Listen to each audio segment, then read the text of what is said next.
Ruth, chapter 2. And Naomi had a kinsman of her husband's, a mighty man of wealth, of the family of Elimelech, and his name was Boaz. And Ruth the Moabitess said unto Naomi, Let me now go to the field and glean ears of corn after him, in whose sight I shall find grace. And she said unto her, Go, my daughter. And she went and came and gleaned in the field after the reapers. And her hap was to light on a part of the field belonging unto Boaz, who was of the kindred of Elimelech.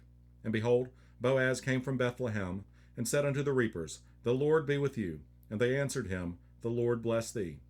Then said Boaz unto his servant, that was set over the reapers, Whose damsel is this? And the servant that was set over the reapers answered and said, It is the Moabitish damsel that came back with Naomi out of the country of Moab. And she said, I pray you, let me glean and gather after the reapers among the sheaves. So she came, and hath continued even from the morning until now, that she tarried a little in the house. Then said Boaz unto Ruth, Hearest thou not, my daughter? Go not to glean in another field, neither go from hence, but abide here fast by my maidens. Let thine eyes be on the field that they do reap, and go thou after them. Have I not charged the young men that they shall not touch thee? And when thou art athirst, go unto the vessels, and drink of that which the young men have drawn. Then she fell on her face, and bowed herself to the ground, and said unto him, Why have I found grace in thine eyes, that thou shouldest take knowledge of me, seeing I am a stranger?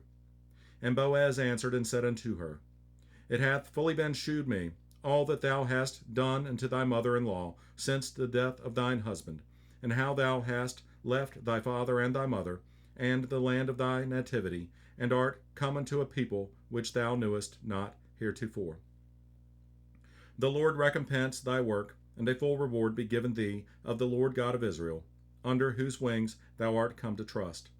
Then she said, Let me find favor in thy sight, my Lord, for that thou hast comforted me, and for that thou hast spoken friendly unto thine handmaid, though I be not like unto one of thine handmaidens.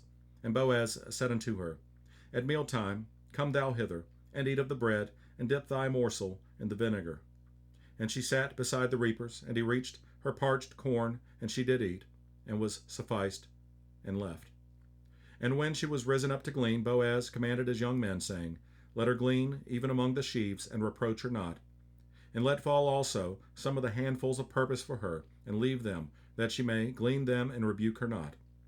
So she gleaned in the field until even, and beat out that she had gleaned, and it was about an ephah of barley.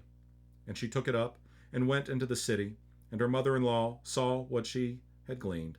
And she brought forth, and gave to her that she had reserved after she was sufficed. And her mother-in-law said unto her, Where hast thou gleaned today? And where wroughtest thou? Blessed be he that did take knowledge of thee. And she shewed her mother-in-law with whom she had wrought, and said, The man's name with whom I wrought today is Boaz. And Naomi said unto her daughter-in-law, Blessed be he of the Lord, who hath not left off his kindness to the living and to the dead. And Naomi said unto her, The man is near of kin unto us, one of our next kinsmen. And Ruth the Moabitess said, He said unto me also, Thou shalt keep fast by my young men until they have ended all my harvest. And Naomi said unto Ruth her daughter-in-law, It is good, my daughter, that thou go out with his maidens, that they meet thee not in any other field. So she kept fast by the maidens of Boaz to glean unto the end of barley harvest and of wheat harvest, and dwelt with her mother-in-law.